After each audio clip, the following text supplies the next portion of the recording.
So, as you know, my name is Catherine Motherway and I work in Limerick. I work as an anaesthetist and an intensive care doctor and have the privilege of being the clinical lead locally there since, I think it's 2016 actually, Jim, isn't it, when we started. And today what I hope to achieve is to convey the gratitude of those of us who work in organ donation and transplantation to all of our donors, both living and deceased. The we include staff in intensive care units, transplant teams, theatre staff around the country, transplant physicians, the team in Organ Donation Transplant Ireland who keep us all connected and together, and the specialist teams who care for our recipients and patients awaiting transplantation throughout the country. Our transplant programme would not exist without our donors. Carol and the Minister have outlined in her introduction the figures and the data that we published annually. These figures outline the many donors and their families over the last year whom I and my colleagues have had the privilege to work with and care for as they made a decision to donate. And in preparation for this speech, I thought about the history of organ donation in Ireland in particular, and I've decided to give you a brief outline of organ donation in Ireland since the first transplant in 1963, which was actually still within my lifetime. It's a relatively new specialty. That first transplant was a kidney transplant and it occurred in St. Vincent's Hospital in late 1963. The National Renal Transplant Service is now in Beaumont, as you know, and at the end of 2021, there were over 2,600 recipients with a functioning renal transplant. Our liver transplant programme began at the paediatric centres in the 1980s, which I didn't know until I looked this up, but their figures were too small to sustain a successful service. So from 1991 to 93, staff trained in King's College and our adult service began.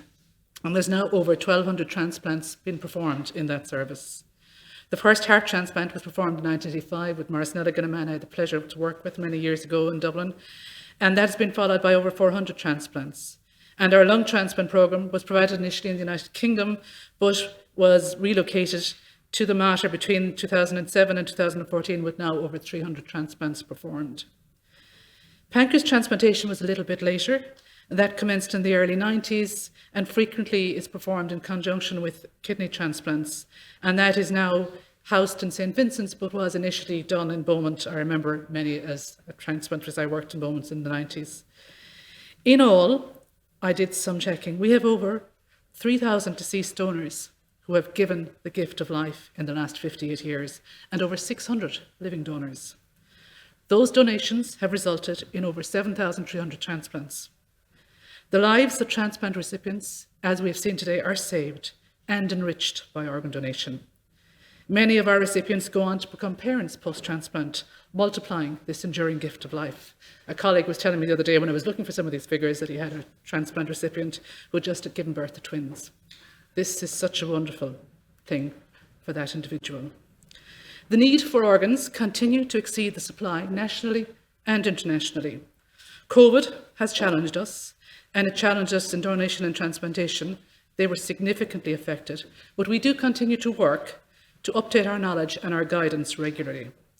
The effect of the pandemic on our intensive care units and hospitals has been well described over the last 2 years. And hospitals, we know that the transplant community has been hit very hard, both in terms of the risk to COVID to those of us who are immunosuppressed, and also its effect on donation and transplantation.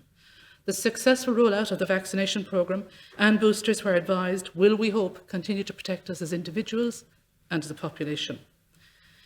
It's on occasions like this week that we as a society can promote organ donation, highlighting its benefits to our recipients, but also to the donors and the donor families. For the families who meet me in intensive care, please know that my aim is to save life. But on occasions, if this is not possible, it is our commitment in intensive care to offer organ donation at the end of life as part of our end-of-life care in appropriate circumstances. For bereaved families, I know that the decision to donate can bring comfort in a time of grief and sorrow. When the wishes of the donor are known, it is for families and the staff in intensive care a final act of love and respect in the face of death to honour that wish. So for those of you who are listening online and later on during the week, please have the conversation. Let your family know your wishes. Get a donor card, record it on your licence. I did it the other day myself. It's actually quite easy online. And let your family know, because they will be the people that I will be talking to if you are unfortunate enough to lose your life early. There's an old Irish saying, "Scoa chela Maria Nadina," which means basically under each other, shelter, other people survive. And we live and depend upon each other. And it is really important. Organ donation does save lives. It gives comfort to families at the end of life, despite the great grief and sorrow that they have. And lastly, I'd like to acknowledge my colleague Siobhan, who was my colleague in UHL, who died last year and was an organ donor. She was my colleague in Organ Donation Transplant Ireland. So we all wish her family and thank them very much, and Siobhan for the gift, because she supported families throughout her working life when they made a decision to donate. So that is my little word. I hope I kept the time.